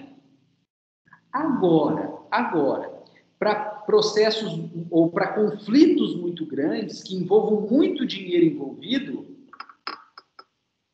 a arbitragem se torna interessante, inclusive economicamente. Por quê? Se a arbitragem é feita pelo árbitro e o árbitro é privado, esse árbitro, ele pode cobrar o tanto que ele quiser. Então, na verdade, os honorários do árbitro são negociáveis. E para um processo que envolva muito dinheiro, de grandes empresas, por exemplo, elas podem, então, cotar no mercado aí e elas acabam, na prática, tendo poder de barganha. E elas vão, então, conseguir, com esse poder de barganha, abaixar os honorários do árbitro. Enquanto que, na justiça, na jurisdição, na justiça, não tem como abaixar nada, porque quem define é a lei, né? Quem define é a lei. É igual tributo. Imposto de renda está muito caro para mim, não vou pagar. Eu tenho essa opção? Não, é por lei, eu tenho que pagar, né? Então, você não tem, você como parte, não tem poder de negociação de valor dentro da justiça, né? Ou pelo custo da justiça. Ao passo que na arbitragem, como é privada, as partes têm poder de negociação. Claro, não vai fazer sentido negociar para processo pequeno, se o valor é de valor baixo, mas para processos muito grandes, envolvendo grandes empresas, com grande capital, com muito dinheiro, essas empresas têm poder de barganha e, na prática, elas vão conseguir reduzir bastante o valor das custas, né, dessa arbitragem aí, né? A arbitragem, ela nasceu, então, para grandes conflitos. Então, se você tem duas empresas brigando, essas empresas podem levar esse conflito para a arbitragem, né? Eu lembro bem no semestre passado que o Especiato me perguntou sobre as joint ventures, né? E aí eu disse que as joint ventures eram contratos entre duas empresas. Por exemplo, a Caoa e a Hyundai. Elas tinham uma joint venture, elas brigaram entre si, e elas não levaram esse conflito para a justiça. Elas levaram esse conflito para ser solucionado pela arbitragem. Elas vão pagar? Vão. Vai sair barato? Não. Mas se elas levassem para a justiça, sairia muito mais caro do que, de fato, elas conseguiram a contratação através da arbitragem aí, né?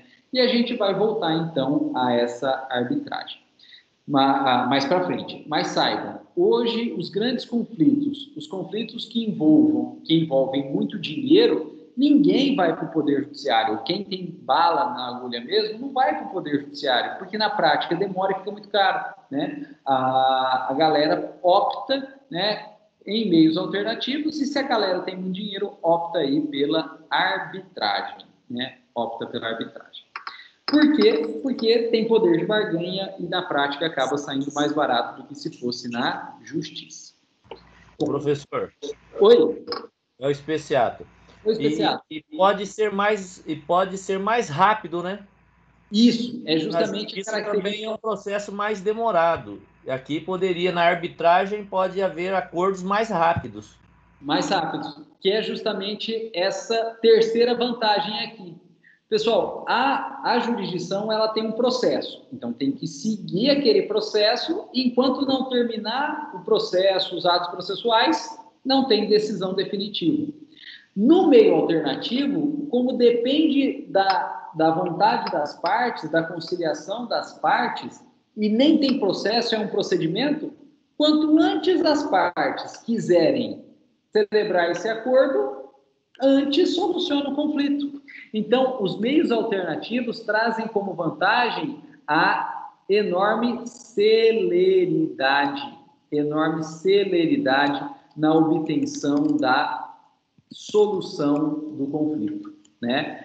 Aí vocês vão perguntar, professor, quanto mais rápido? Não sei, porque depende do acordo das partes.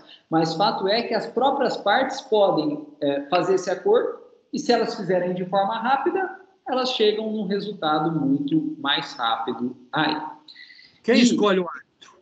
A gente vai chegar lá. A gente vai chegar lá para falar da arbitragem. Mas a arbitragem ela é privada, então segue os ditames do direito privado. Um árbitro, pessoal, se assemelha a um profissional liberal. Ele se lança no mercado, ele tem o seu nomezinho lá no mercado, e da mesma forma que você escolhe o médico, o dentista, o advogado, as partes podem escolher o árbitro também, né? O árbitro se assemelha bastante a um profissional liberal, né? As partes que escolhem. Agora, claro, desde que as duas estejam de comum acordo, né? Desde que as duas estejam de comum acordo.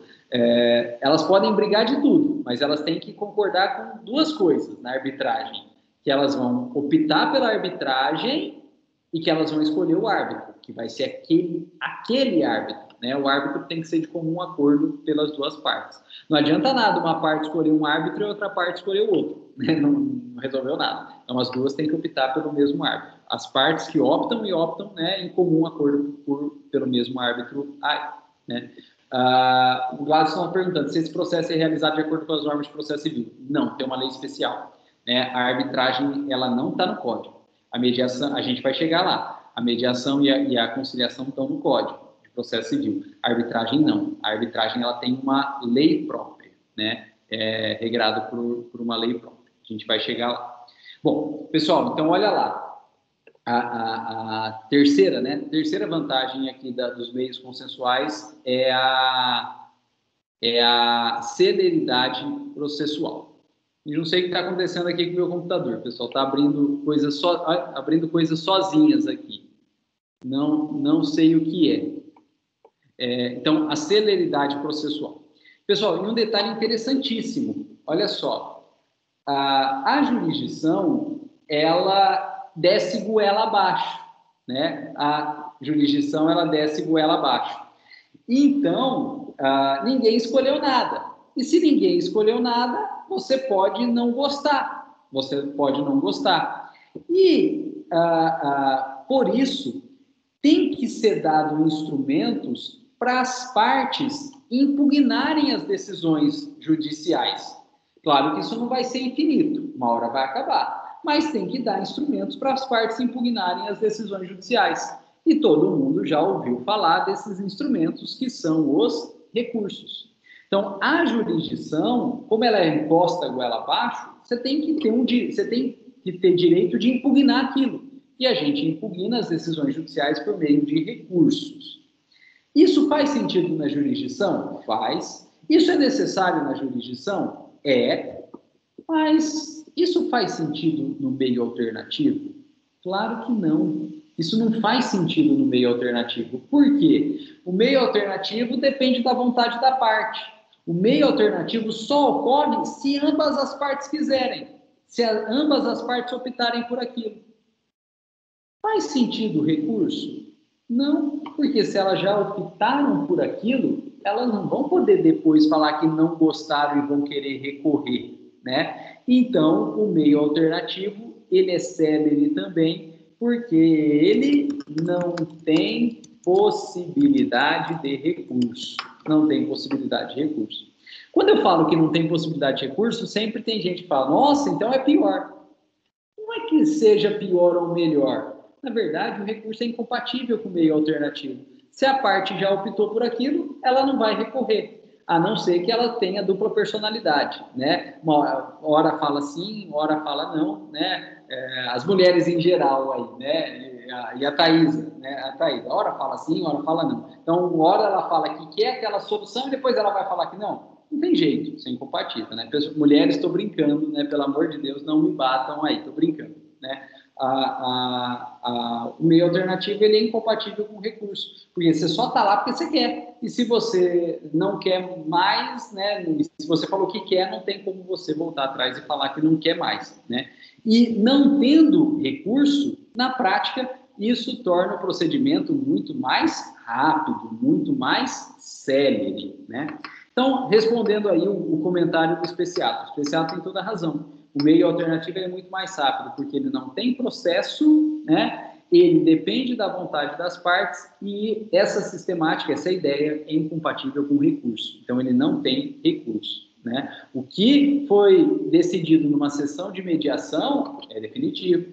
O que foi decidido numa sessão de conciliação é definitivo. E o que foi decidido num laudo arbitral é também definitivo.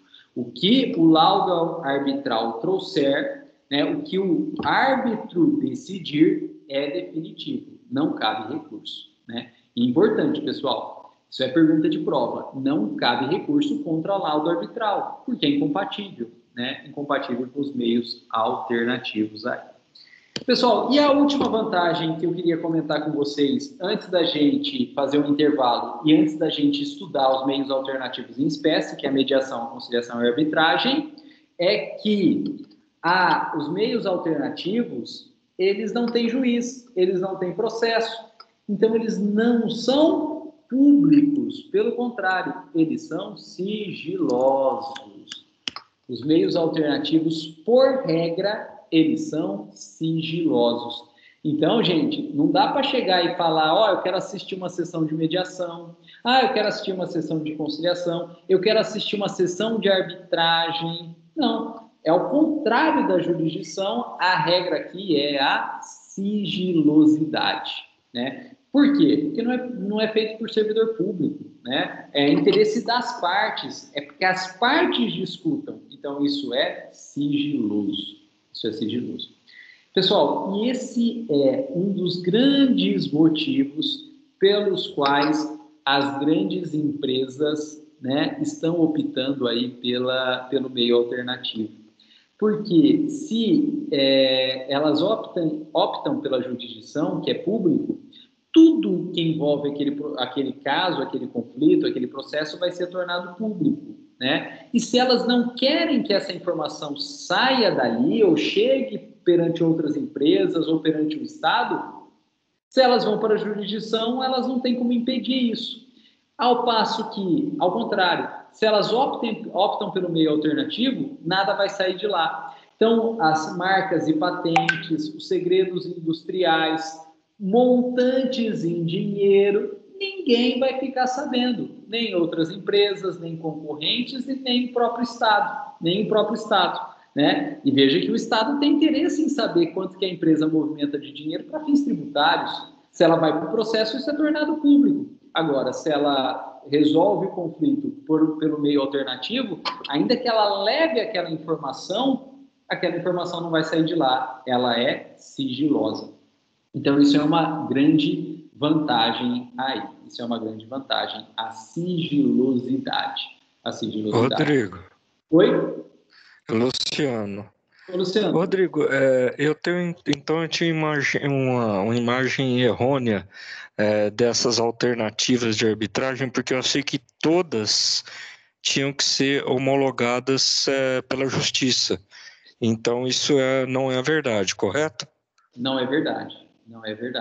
Normalmente, a ata de uma sessão de mediação e conciliação, principalmente no SEJUSC, porque o SEJUSC é um órgão do Poder Judiciário, é sim homologado na Justiça.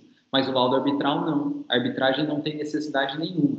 A gente vai ver cada uma desses meios alternativos. E quando a gente chegar na arbitragem, a primeira característica que eu vou falar é que a arbitragem é extrajudicial, totalmente extrajudicial, né? E, portanto, o laudo arbitral ele vale por si, né? Olha que legal, né? Adiantando a matéria. O laudo arbitral, na verdade, ele é um título executivo judicial sem a participação do juiz. Não precisa homologar nada. Vale a decisão do árbitro, tanto quanto uma sentença do juiz, sem a necessidade de participação do juiz, sem a necessidade de homologação. Então, a mediação e a conciliação a gente vê sendo homologado, mas a arbitragem não precisa e nem pode, porque a ideia é que a arbitragem seja totalmente feita fora do Poder Judiciário, né?